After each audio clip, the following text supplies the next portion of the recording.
Top of the morning to you, Dylan. I have a joke for you for St. Patty's Day. Where do leprechauns like to hang out?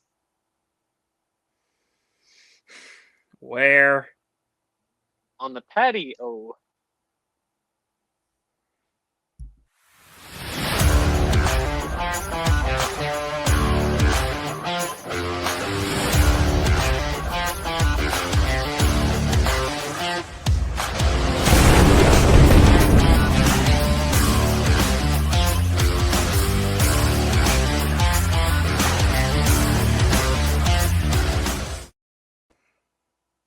Welcome back to the DQ Football Frenzy.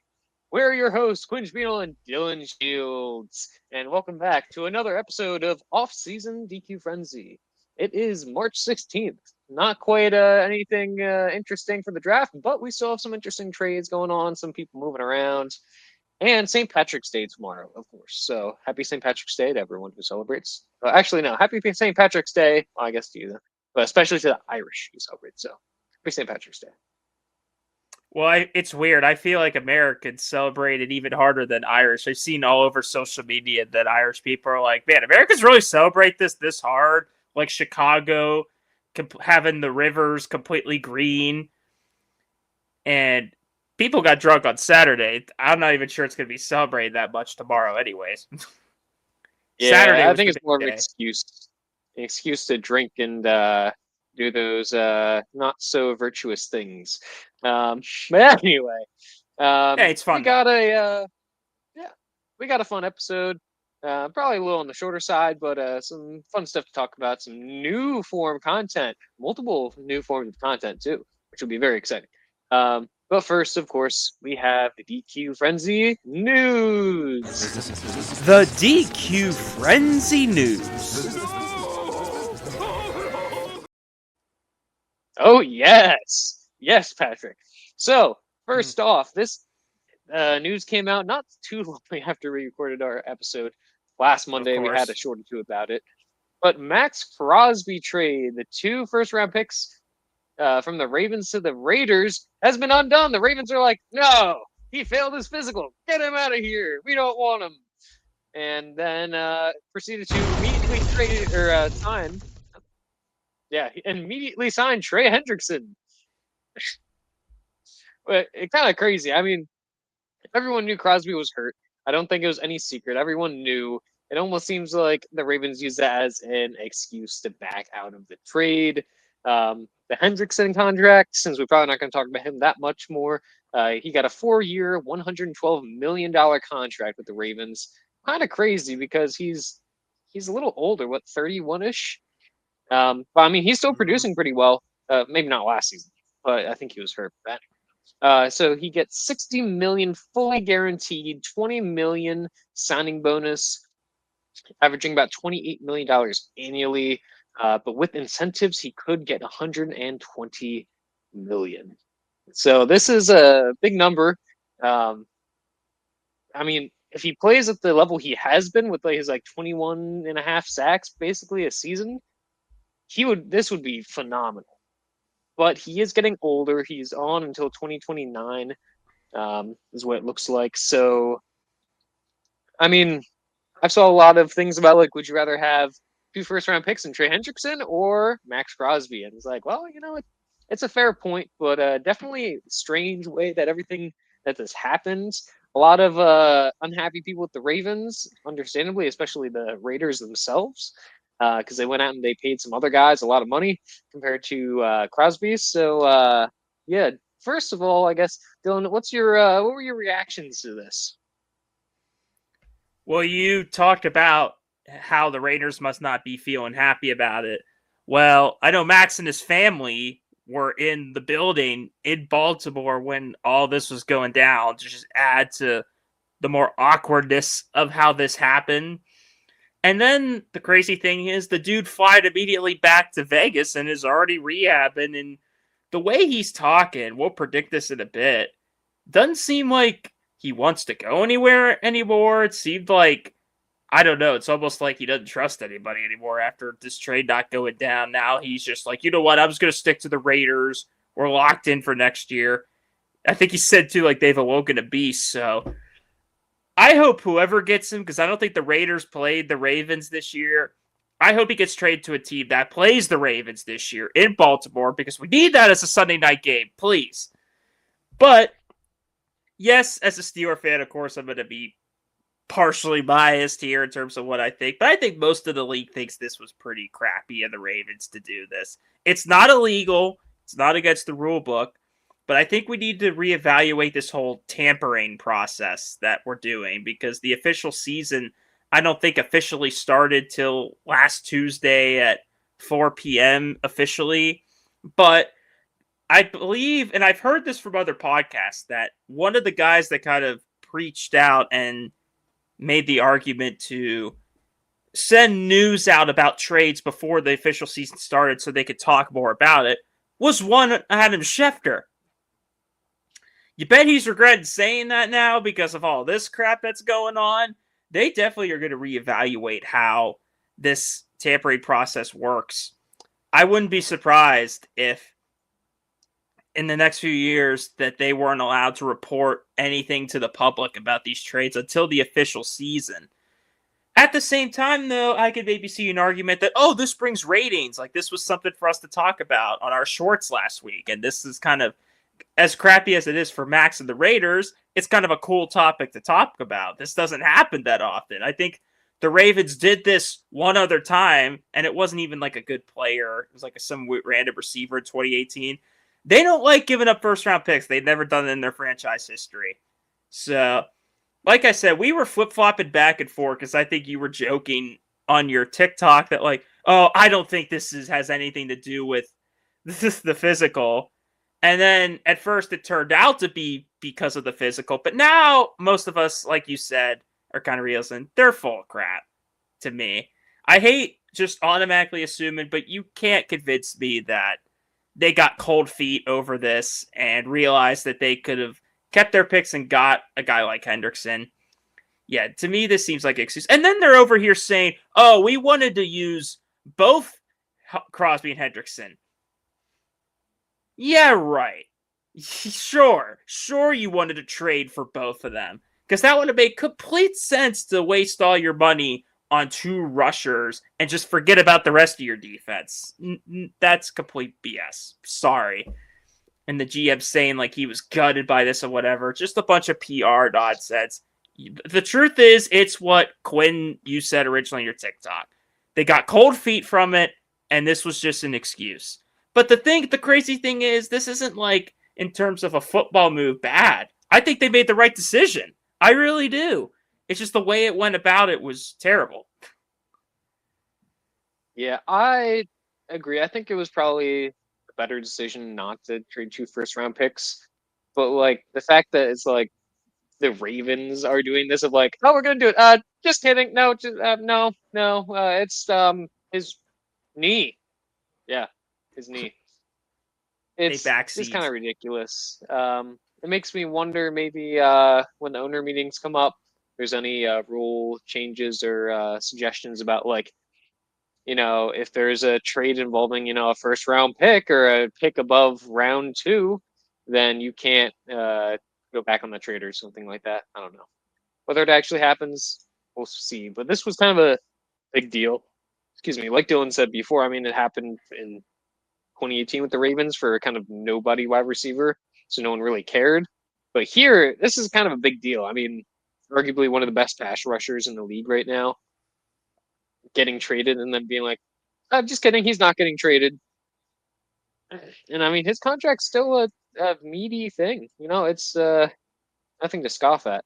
But And let's not forget the fact that the Raiders spent, what, over $200 million in free agency and somehow are still able to keep Max because they had their cap space was pretty good. But still, they made all these moves thinking Max was gone. And now he's back, and now they got to figure out what to do. And I'm not, and I yeah, don't think the Ravens are going to get punished. It's been talked about all over local radio because technically nothing illegal happened. But like I yeah, mentioned earlier, they're not going to get punished, the Ravens, but they're definitely going to change how this tampering process is. yeah. It's very interesting kind of thing. I mean, Trey Hendrickson, I think, will do well in Baltimore, but we'll see how Poor long he Burrow. keeps up. Yeah, his stats. Maybe the Ravens, maybe they really were trying to get both pass rushers and said, "All right, we do need a defense, but like we don't need the back half of our Mm-mm. defense. We have No. Kyle Hamilton back No. there. That's fine. We can just draft people. But if we have the line that just eats the quarterback, that works. And I mean, maybe they're getting a little confused with like the Eagles always do trenches and drafting like defensive linemen. They're like, oh, we only have to do that anyway. So then that brings up the question of Max Crosby. Does he stay with the Raiders? Like Dylan was said, they spend a lot of money.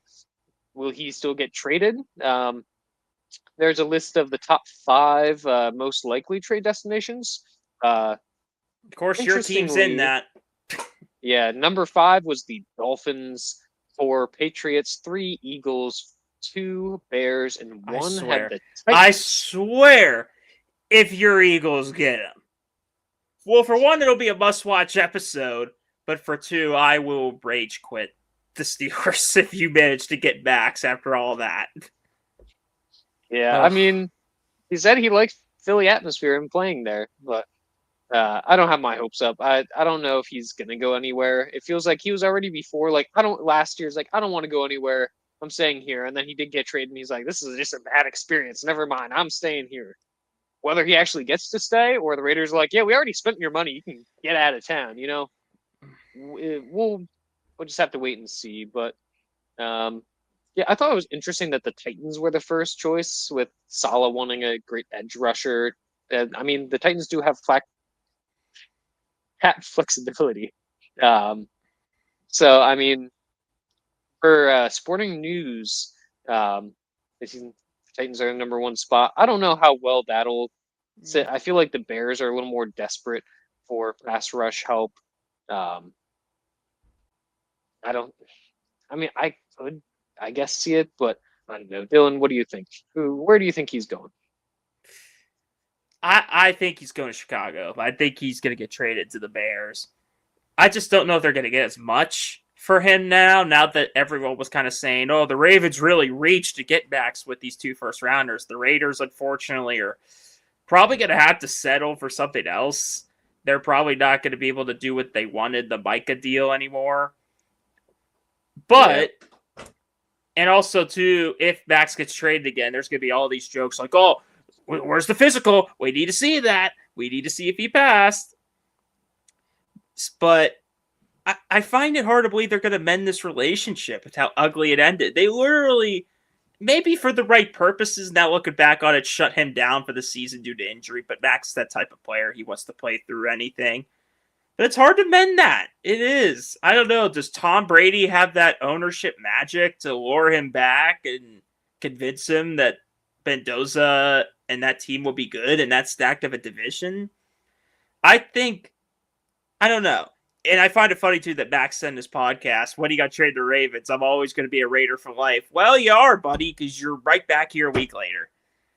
I think he goes to Chicago. I just think they want to free up more cap space. I know they could technically keep him, but with all the moves they've done in free agency, I just find it hard to believe that relationship is going to maintain after everything that happened. They literally traded him away. I find it hard to believe he's going to come back and just play games for them this season. So, yeah, I say he's a Chicago Bear. So apparently, if the Raiders do trade him, or well, it's cheaper for them to keep him because he has a $64 million dead cap hit in following years, 2026 cap, but I believe end of the year and moving forward. So, I mean, they can afford to keep him. So, I mean, honestly, they might just keep him now. I mean, they're going to have a really good defense if they do. Well, pretty good, probably. But this team's We'll rebuilding. I don't think see. he wants to be Yeah, around for that. He yeah, wants to be on a contender. He's been on, what, one playoff team in his career? That's it. yeah. I mean, it depends on how he feels about like, oh well, we have 2 new linebackers coming in, which are who are good, and like, okay, we'll To have be fair, Myles Garrett pulled that crap where he's like, yeah, I want to be on a contender. Oh, how much? No, I'll stay. Yeah, So who really. knows? I mean, Max Crosby, he is a captain, or he was a captain for the Raiders. So if you can have more good teammates, I don't know. We'll have to wait and see. But I feel like there's a very good chance he might not leave at all. Um, but yeah, that's exciting. Another big contract is takes place in Indianapolis. Daniel Jones has agreed to a 2-year, $88 million contract with the Colts. 100 million. 50 million guaranteed, signing 60 million guaranteed for injury, replacing the transition tag. ESPN. As, but very interesting. We were kind of wondering what was going to happen. They got rid of Michael Pittman Jr. to your Steelers. They paid Alec Woo! Pierce 100,000 plus a contract, which I mean is cool, but wow, the Colts are spending some money this offseason. Um, but I mean, Daniel Jones worked for them this season. A 2-year, I think, is worth it. I mean, maybe a little expensive, but I mean, the way Jones played overall with the Colts is not too crazy. I don't think. Dylan, what are you excited to see Indiana Jones stay in Indiana? The memes are great, but I gotta kind of not fully disagree, but think this is kind of a reach for the Colts to do this. Not just because of the injury, but I think we tend to forget how much he was declining even before he got hurt. They were getting on a bad losing streak before that Jags game where he got injured with his ACL.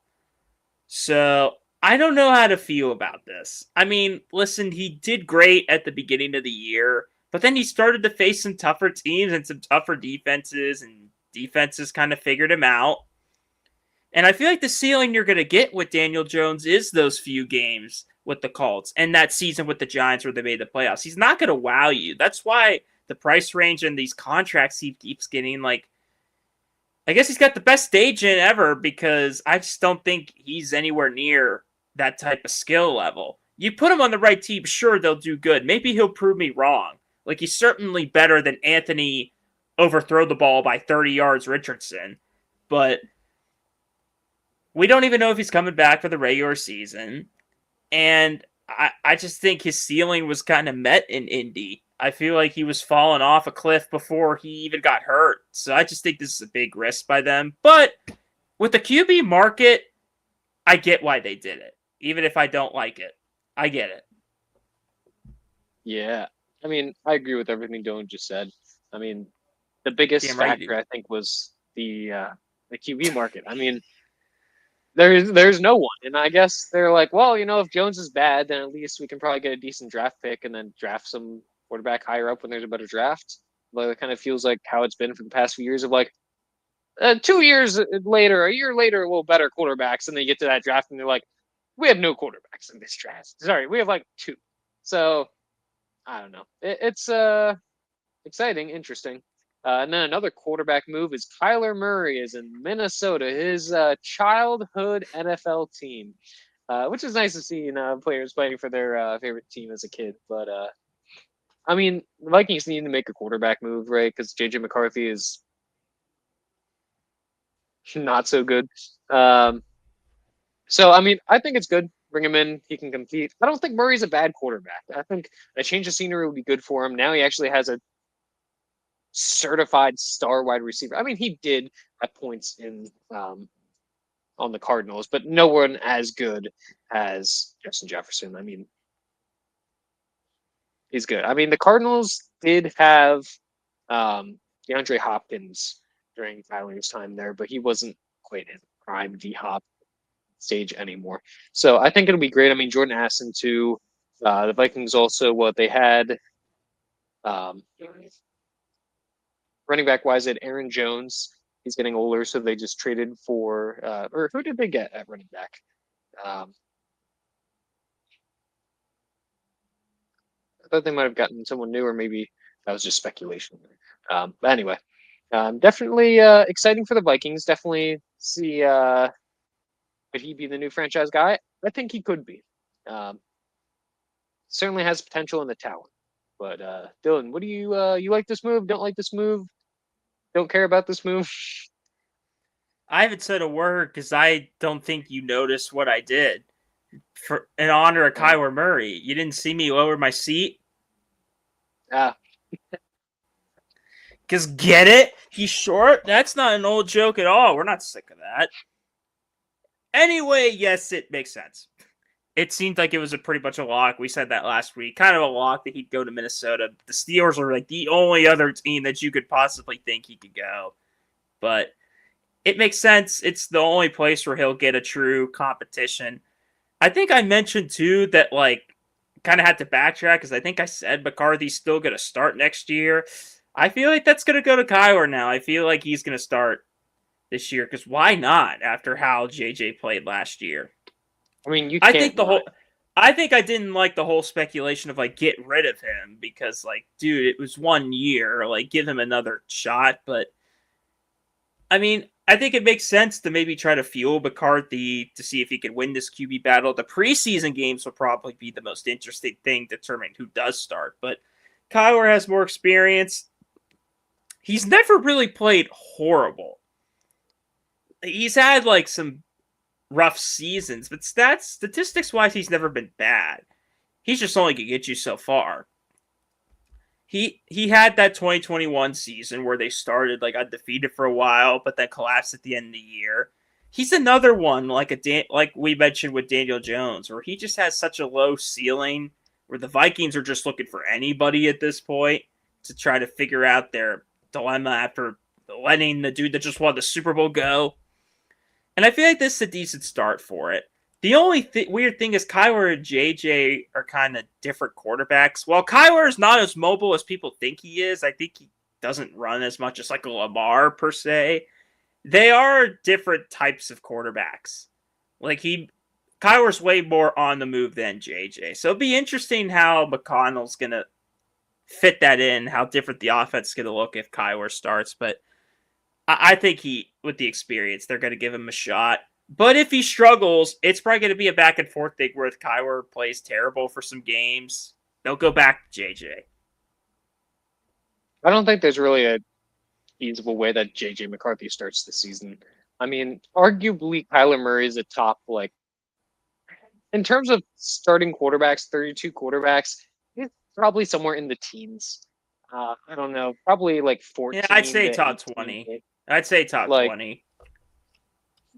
so like he's an average-ish starting quarterback. JJ McCarthy is not a starting quarterback. That's why they traded for Kyler or not Kyler Murray. 9? Disrespect to 9? Yeah, exactly. So I think this is like all right, we'll get this guy, see how he is. He should be decent at least.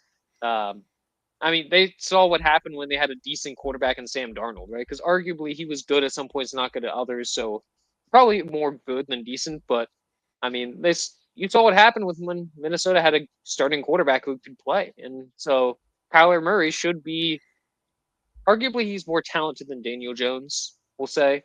Um, Yeah. Oh, yeah, I'd say that. so I think the Vikings are like, all right, let's see what we can get back to. I think this is somewhere where McCarthy can kind of sit and maybe learn behind Kyler a bit. I mean, Kyler's had a few years in the league. Yeah, he I can can't learn the new see. Black Ops games behind Kyler. Yeah, He can learn but zombies on those new Black Ops games. definitely. But yeah, I don't think there's a way that JJ McCarthy starts. Even with Kyler's struggles, I think he's still going to get the benefit of the doubt for a while, unless he's really bad, which I don't think he's going to be. Like Dylan said, there's not times where Kyler's like awful. I mean, sure, everything will happen. All the quarterbacks. Some quarterbacks play horrible sometimes, but overall, I think Kyler is significantly above McCarthy. So I think he'll be starting pretty much the whole season, all season. Uh, but yeah, definitely a good move for Minnesota. And then there's just a few other pieces of small news. I'll start with some Eagle stuff.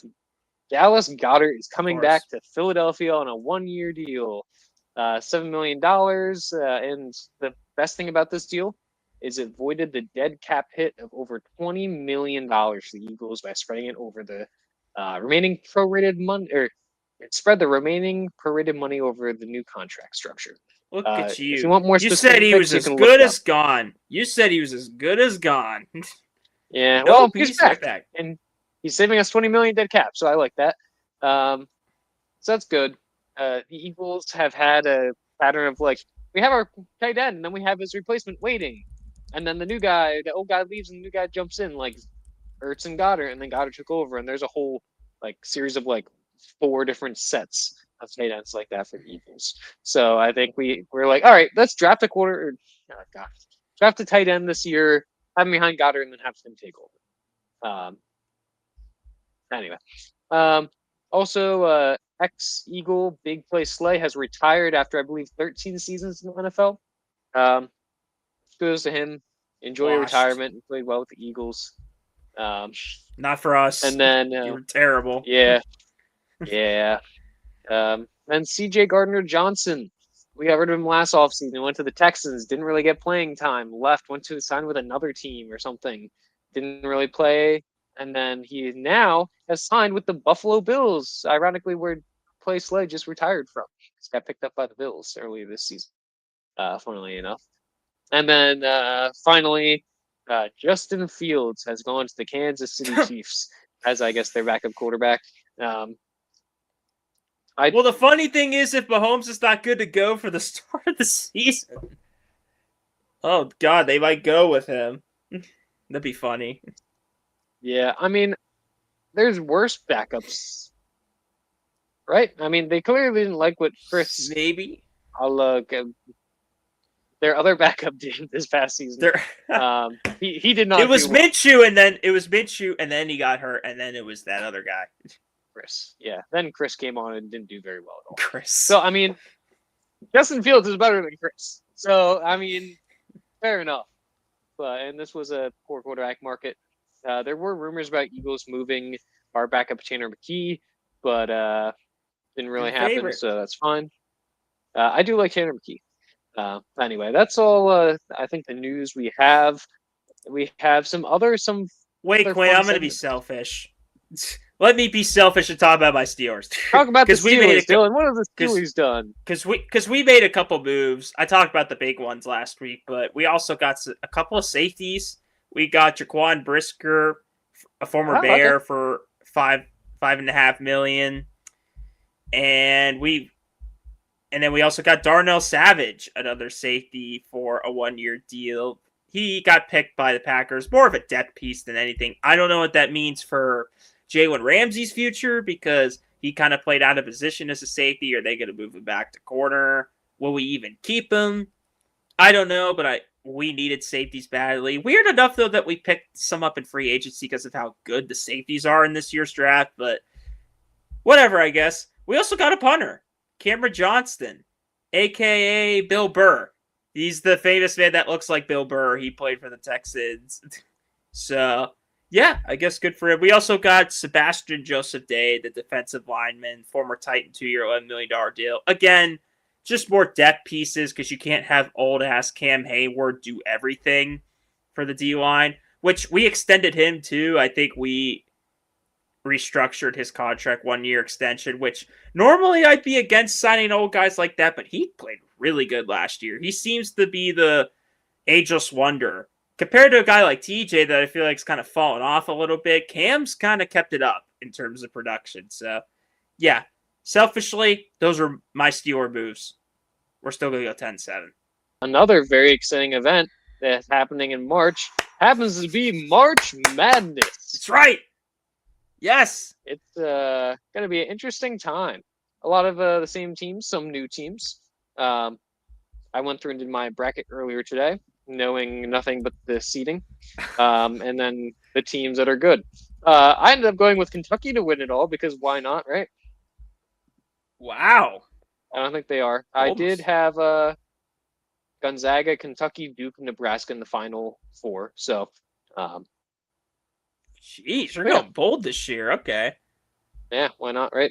The past few years, Tennessee has done me dirty. Bastards, so I'd lose to Kentucky because inevitably they're going to lose. Because I can't believe he had a 7 seed win the title, but no judging. You barely know anything about college basketball. I just watch it sometimes. Yeah. But now our basketball expert, Dylan, Buddy D, what do you have for us? Yeah, thank you. Here's the guy that actually knows what's going on in the college basketball landscape shootout. But yeah, it it's been an insane season. It's been very top heavy in terms of teams. I'll acknowledge the women too, because we need to be fair, we need to be equal, we need to mention both genders. I will acknowledge I don't pay attention as much to the women's ones, but I do know that UConn is undefeated to the point where their 1 seed versus 16 seed game, they are favored by 54.5 points. That is how dominant they are. They've been dominant for decades.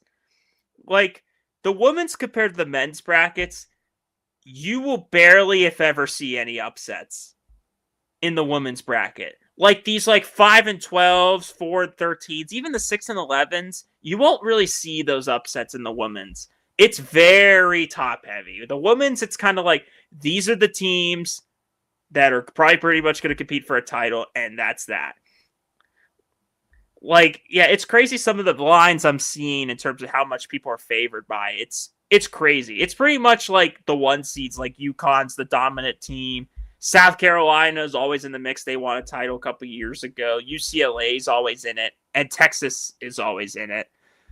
Pretty much the perennial 4 favorites to win. LSU's always in the mix too. I know that. But yeah, just a lot more chalk than the men's. So it's not as exciting to do a bracket with them because you kind of know what's going to happen towards the Final Four. But then when you get towards the Elite Eight Final Four, then their games get pretty intense. But in terms of the men's, that's completely different. Last year's was a little bit boring, I'm not going to lie. It was a lot of, I think the Final Four was all, if not mostly, 1 seeds. The championship was 2 1 seeds. Florida beating Houston. And it was kind of chalk. I think we had 1 upset in the first 2 rounds, which was kind of disappointing. I feel like NIL's got a lot to do with that. And the fact that these big schools are kind of taking these players away from the smaller schools. But I've seen some smaller schools also use NIL to their advantage. I could talk about some cool stories, like a team like Queens, which I don't even think their college is in New York. I think it's in North Carolina. In their, first year of eligibility to make the tournament and make it as a 15 seed. That's insane. Some other stories. The Miami of Ohio did not get snubbed, but they do have to play a first 4 game Wednesday night against SMU, which at first I thought was kind of unfair to do to a 31-1 team, but man, I really feel like SMU might have a good chance to beat them. And Miami, even if Miami of Ohio would win, I don't think they make it past the second round, really. They really didn't play anybody, and they really had to come from behind ball a lot just to win, but I'm happy they're at least in it. But yeah, in terms of the bracket, I think there's a lot more potential for upsets. Duke kind of got held a bad hand. They're kind of in the tougher division in the east side of the bracket, with having to play, if they might have to go play St. John's or UConn or a team like that, compared to these other seeds like Arizona and Michigan, and I feel like have a way easier chance to get to the Final Four in Elite Eight. But a lot of these games are back and forth. I have not done my bracket yet. It's kind of the slowest I've ever been in terms of waiting to do a bracket. I usually would do it by now, but I'm really taking my time to see, just to do my research, because I take this seriously, guys. I do. This is how, look at me ranting and talking a lot. I take this stuff seriously. About how good these teams are, but I do think this could potentially be a year where an underdog seed wins. It's been a long time since we've had that. It's usually been 1 or 2s. Look out for some of these 3, 4s, maybe even 5s to win it all, because all these teams are beatable. There's a lot of 2 or 3 loss teams, but there's also they're beatable. I'm looking at a team like Vanderbilt that won the SEC that's a little bit weaker than usual that I could see going on a big run. A team like Arkansas that had a lot of momentum.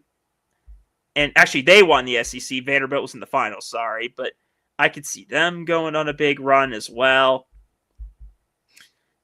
St. John's, they won the Big East. I could see them going on a big run as well. Just a lot of these lower seeds that I think there's potential there.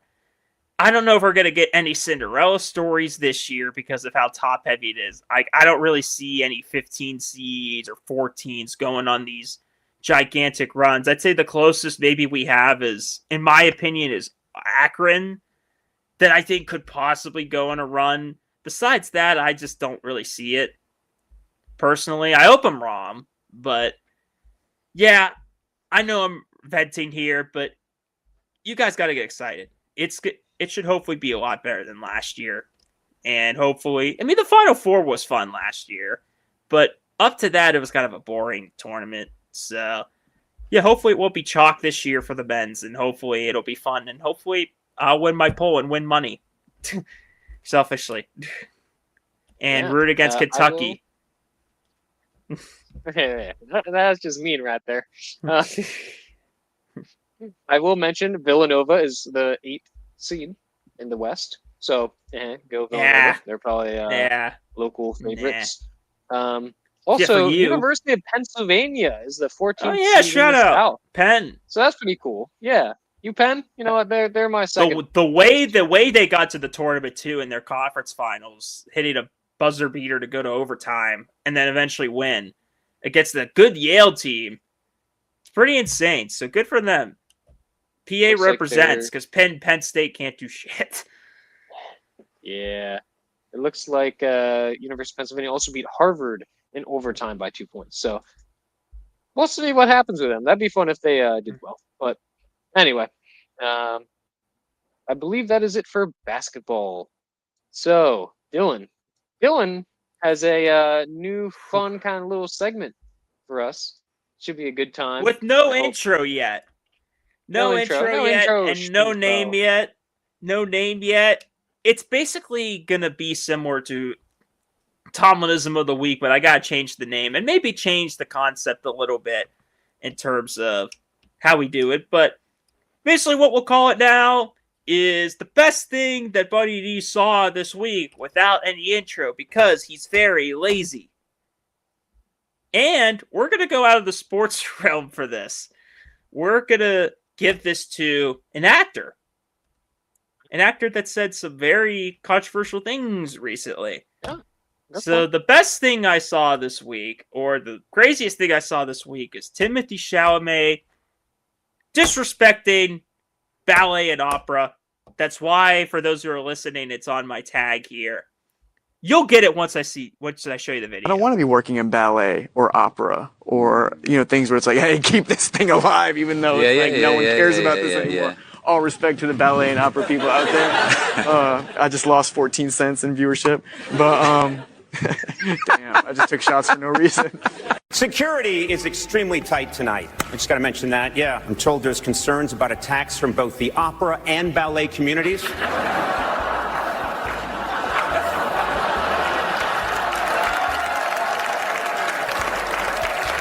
They're just mad you left out jazz.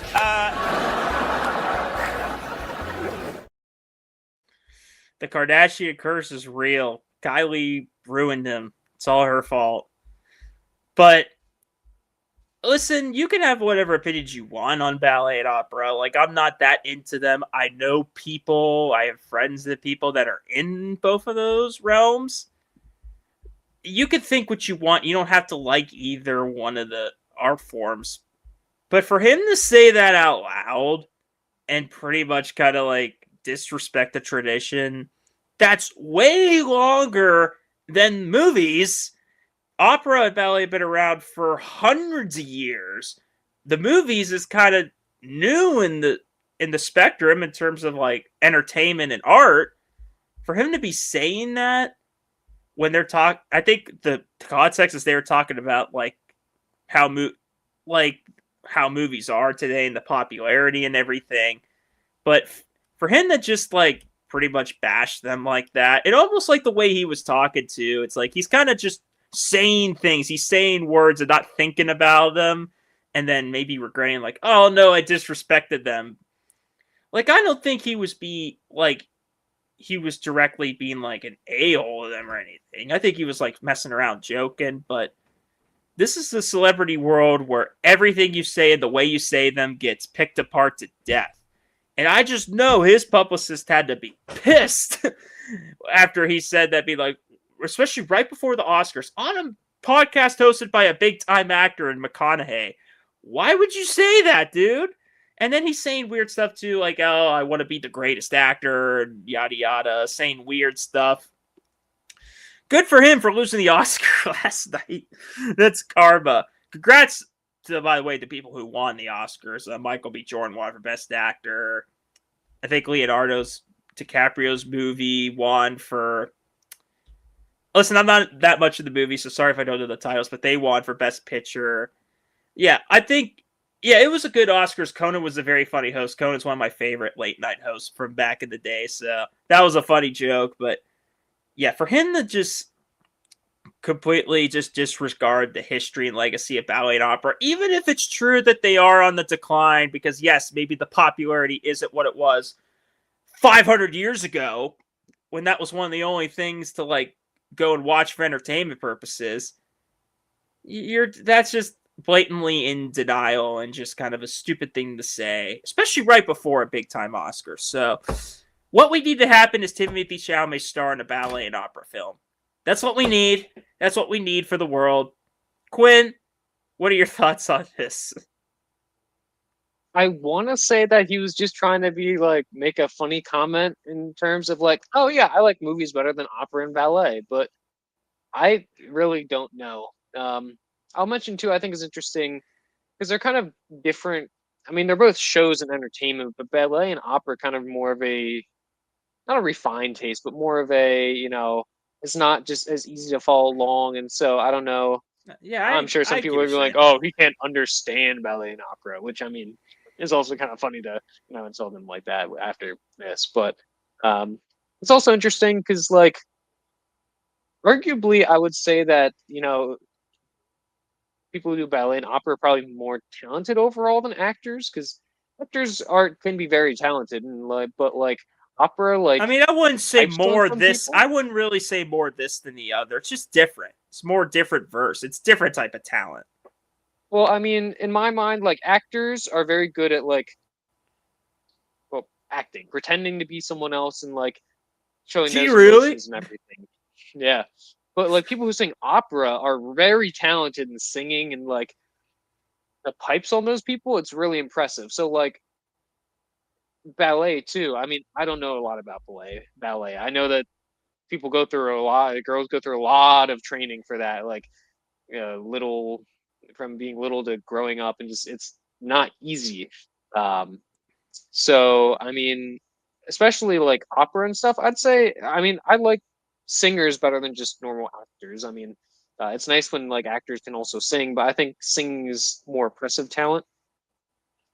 Anyway, I digress. But it's interesting to be like, yeah, those people. He didn't even like mention like, oh yeah, they're talented. It's just like, yeah, those are worse than movies, because I do movies and I don't do those. So I don't know. Interesting, very interesting. And then the weird, like, ending joke of, like, haha, I just lost 14 cents because they haven't been relevant since that's how much those ticket prices were. Like, screw off, dude. Like, yeah, you're corny. Weird. Very weird. You would never hear Michael B. Jordan say something like that, or most of actors say something like that. There's movies about ballet and opera. So what the heck are you talking about, dude? Yeah, very odd. Maybe he has a grudge against somebody in ballet and opera or something.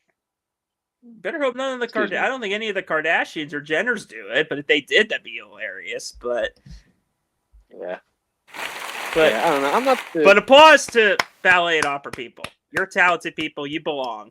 Don't let Timothée disrespect you.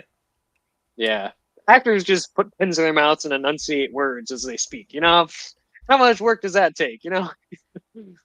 Listen, acting ain't easy too, especially like the method actors. It's not easy. You've heard the name. You've heard the name Daniel Day-Lewis, that man is like the ultimate method actor. What he does is very difficult. So put some respect on that name, Quinn. But yeah, we can like whatever we want to like. And we don't have to disrespect another. And I think Timothee needs to learn that.